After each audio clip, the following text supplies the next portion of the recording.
Another week of where is the lead to who's in the lead. Veteran journalist and author Cokie Roberts on a wild election cycle.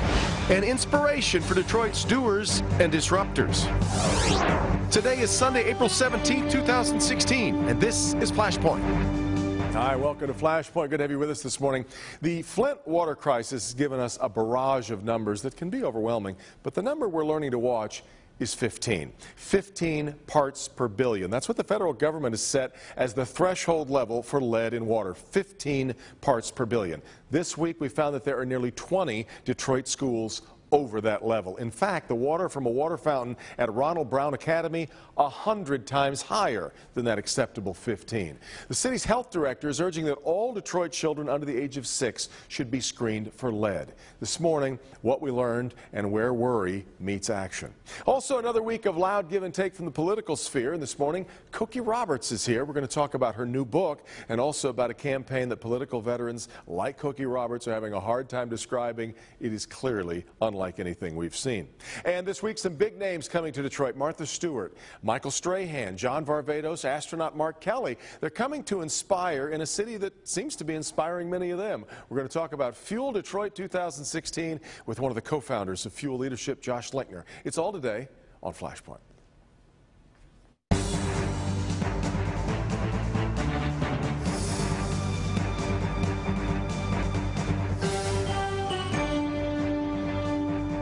Cokie Roberts coming up in just a few minutes, but first, new lead testing this week in both Flint and Detroit public schools, and the news wasn't great from either. Let's talk about lead levels, what they really mean, and the best way forward with the director of the Lead Poisoning Clinic at Detroit Children's Hospital, Dr. Kanta Bombani. Dr. Bombani, thank you very much for coming this morning. Let's start with you've been doing this now for more than 30 years, just focusing on lead poisoning. Yes. What we've seen with what happened in Flint, now with the testing we're doing in Detroit, is this much worse, a bigger problem than you've seen, or is this kind of the problem that you've been studying for so long? It has been a problem for all those years, and I don't think it's any different now. Of course, we have to be very concerned about the lead in the water. It's only going to contribute to the already high lead levels some of our children have in Detroit. And the major cause of lead poisoning in children in Detroit is still household paint. Paint, not water. Not water. Yeah. It's household paint. And then, of course, if the water is contaminated with lead, that's only going to add on to the problem. And you were telling me earlier, when you're looking for problems with lead in children, you really can't afford to wait for symptoms to appear. That's not the way to do this. That's correct. If you wait for symptoms to occur, it's very late. It's too late. So before the problem occurs is why we test the children for lead poisoning.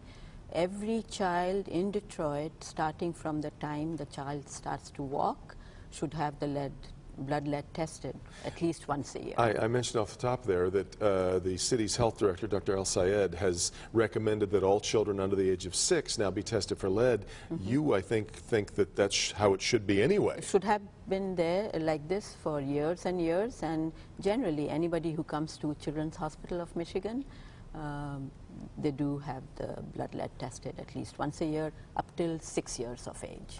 Just ingesting lead, we keep saying that any lead is too much. I think you agree with that, correct? Correct, yes. Just ingesting it, though, does it necessarily doom you to the problems that are associated with lead poisoning? Yes, of course. It does. Because that is the way children get poisoned, by being exposed to lead that has been ingested in the form of dust that's contaminated with lead. Children put fingers in their mouth all the time. So if they touch any surface that's covered with dust that may be contaminated with lead, which is a common thing that happens in most older homes, they are going to be exposed to lead on a repetitive basis. So if I'm a parent of a child in one of these schools, I mentioned almost 20 out of only the 60 or so that have been tested so far, so that's almost 1 out of every 3 schools with a lead problem. If I'm a parent that has a child in one of these schools, what do I do now? I think if you have a child who's younger than 6 years of age in one of those schools, or any school in Detroit actually, should go to their physician, ask them to have the blood lead tested. Now, some of these are middle schools and elementary schools where you're talking about kids that are older than 6. So if I've got an 8 or a 9-year-old who's being exposed to this kind of lead in a water fountain, what do I do? They can get their lead levels checked, just like they have been doing in Flint. However, I'm not sure if they would be found to have high lead levels, because if they have never had high blood lead levels before, they may not have a rise in the blood lead level to a level that one would be concerned about. But we would assume that the testing is just being done, and maybe Flint has pushed many more schools and organizations, municipalities to do more testing than they have been doing. But I think you would assume that given the age of these school buildings and the age of the infrastructure in Detroit, this lead's been there a long time. Definitely. I would have to believe that, because this is not something that happened overnight. Yeah. The schools are old, they probably have lead pipes, and that this may have been a continuous problem for all these years. We've been told often that the problem that's happening in Flint is really just sort of a canary in the coal mine, that we've got an enormous problem all over, especially older cities that relied on things like lead pipes. How big do you think this problem is beyond Flint and Detroit? It is a major public health problem that is preventable. It is a problem in this country, in big cities. The Flint problem has been a wake-up call for us, for all the children to be tested, but from my point of view, it is not a new problem. There's been a frustration among the part of some scientists because we kept looking at that water in Flint that was being showed to us in the bottles that had the cloudy water. It was orange or brown. Right. That isn't necessarily, believe it or not, unhealthy water, because you can't see, taste, or smell lead in water. Right. So a clear bottle could be very lead-filled. It could be, yes. Even a clear bottle of water, if, say, it is from one of the schools here, could have lead, yes. So when we're looking now at these problems, how long do you have to look at the horizon of caring for these children? How long do they have to be watched? How long do we have to monitor them for the problems that lead often brings? Well, first of all, we have to get rid of the problem. Right? Yes, that would be the best first step. But then once we find that these children do have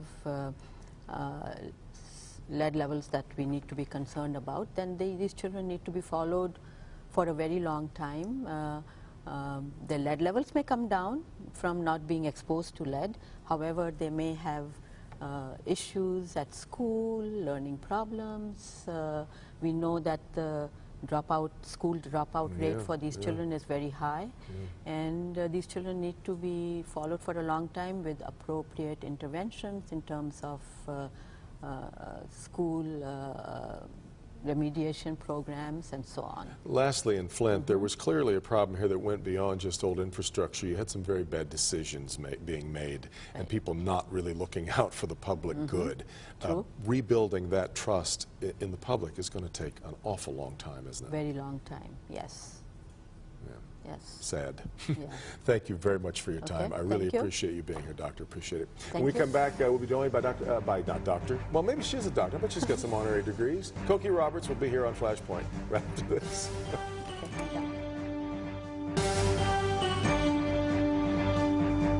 We've got a long way to go before Election Day, but we are clearly seeing a very strong possibility that for the first time in its history, the United States may have a woman as president. Cokie Roberts has spent a lot of time thinking and writing about women in Washington. In fact, her newest book is Capital Dames. Great to have her with us this morning on Flashpoint. Cokie, thanks for being here. So good to be here. Thank you. We'll talk about the book in a second, but I'm going to assume that just like every other political watcher that I've talked to, you really have a difficult time describing what it is we're watching. It's like nothing we've seen. We've all been just using words like extraordinary, overwhelming, all kinds of crazy, all kinds of words to describe this year. And it has been a very unusual year, I think we can say. And I do write history books, and from the perspective of someone who writes history books, I can definitely say unusual year. Can't wait till 20 years from now to write this one in its historical context. I keep framing this as the year of the angry voter. I think there's a lot of anger that has fueled Trump's campaign, the Cruz campaign, the Sanders campaign. In that sense, we really do have a lot of people who are fed up. absolutely. And the exit polls show that, of people coming out and saying they're dissatisfied or angry with the government. That's much more on the Republican side than on the Democratic side. But it's still there. And on the Republican side also, what you have is a lot of people saying that they feel betrayed by the leaders of their party. So you can see why they're doing what they're doing.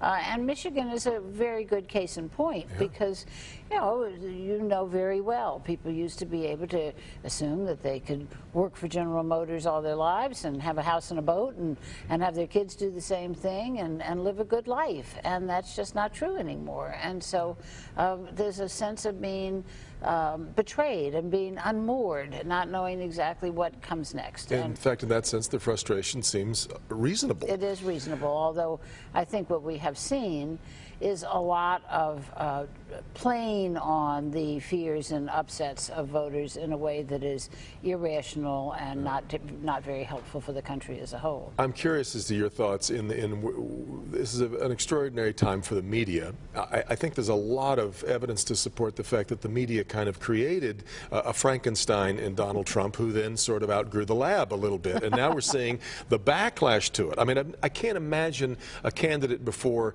being allowed on the phone on Meet the Press, for example. I mean, that just floored me, because, as you know, I used to anchor a Sunday morning show, and we insisted that people be in the studio for years, and then we gradually would let people be in the window, as they say, on a remote location. But to call in on the telephone, unless it was somebody in jail in Lithuania or something, it was just something that never happened. But few could resist the ratings, the news, the news-making component of this, and yet now we're watching kind of the, I guess, direct and inverse reaction to it. What the Boston Globe did last Sunday was an extraordinary thing, and I think, in fact, we watched it recently, on NPR, NPR had to come out and decide whether they were going to call you a commentator or a contributor. I mean, there's a lot of moving pieces in this for the media, isn't there? Yes, and the Boston Globe, we should say, just did a whole kind of parody issue of Trump being president and said, deportations begin. Right. But I think that there's a certain amount of self-flagellation going on, of we did allow this to happen, and now what are we going to do about the fact that this was the case? But look, that's taking away from Donald Trump his enormous appeal that he would have regardless of how the press had handled him. And part of that is that he was a star. You know, people watched that program for years, and it was very popular, and he was very popular. So that's something that had nothing to do with us. It's due to him. All of this adding up, though, creates now a very combustible atmosphere. I've talked quite a bit on this program about the elitism problem, where you're now watching party leaders wringing their hands over how can we somehow wrest this away from Donald Trump, which ends up leaving a lot of disaffected voters going, wait a minute, why do we have primaries at all if they're not going to matter? Well, you know, primaries and caucuses really don't determine who the nominee is going to be, and a lot of people don't realize that. It's the delegates who determine it, and parties do have interest, and their big interest is winning. And so they have all kinds of trip mechanisms in place to try to fix it so that somebody that can't win a general election is not the nominee. And so that's why you have the superdelegates on the Democratic side, who were created after McGovern lost 49 states and was very much the popular choice in the primaries. And on the Republican side, you have all kinds of mechanisms of how the delegates get selected after the primaries and caucuses are over. It's an important civics lesson. It reminds us that we are a republic rather than a direct democracy. And the founders would be horrified if they thought we were a direct democracy. Let's talk about Capital Dames. Your book examines the role of women in the Civil War. I think most people, if you ask them to name any women from who were important in the Civil War era, Many would mention Mary Todd Lincoln, some would mention Clara Barton, and I think that might be it. That might be it, maybe Dorothea Dix. But these are women, it's focused in Washington because otherwise it'd be all over the place. But, right. But women who were involved in the war effort, like Clara Barton and Dorothea Dix, and the women who worked in the government, of which there were hundreds, and women who worked in the arsenals, but also the political women, the wives, sisters, daughters, friends of the political men. Who had very strong views of their own and were very influential, and then as a result of the war started expressing those views themselves, not through the men, and in ways that the men would not have agreed with. And this is decades before women had the right to vote. Yes, but it created a huge push for suffrage, because as the war ended and women looked around and saw 600,000 American dead, right. They thought the male politicians had not done a great job. As we had hit the turn to the 20th century, what do you suppose most Americans would have thought less likely, an African-American president or a woman president? I think probably an African-American, yeah. but on the other hand, the Civil War is a good example of where African-Americans got the vote before women did, quite decades before women did. Which is why it's an interesting question now as we look at whether or not Hillary Clinton is being held to a different kind of standard. We'll wrap it up with this thought. Of course she is. I mean, every woman is held to a different kind of standard, and certainly a woman in politics is. So I think that she definitely has a lot more to have to deal with in terms of tone, in terms of how she dresses, all of that, and what expectations are of her. You can't be tough, but you can't be soft. You can't be, it's a very difficult path to follow. But she's been successful in doing it before in the Senate and as Secretary of State. Cokie, fascinating as always. The book is Capital Dames, out by Harper Publishing. I so appreciate you spending time with us this morning. We'll continue with more on Flashpoint on Local 4 right after this.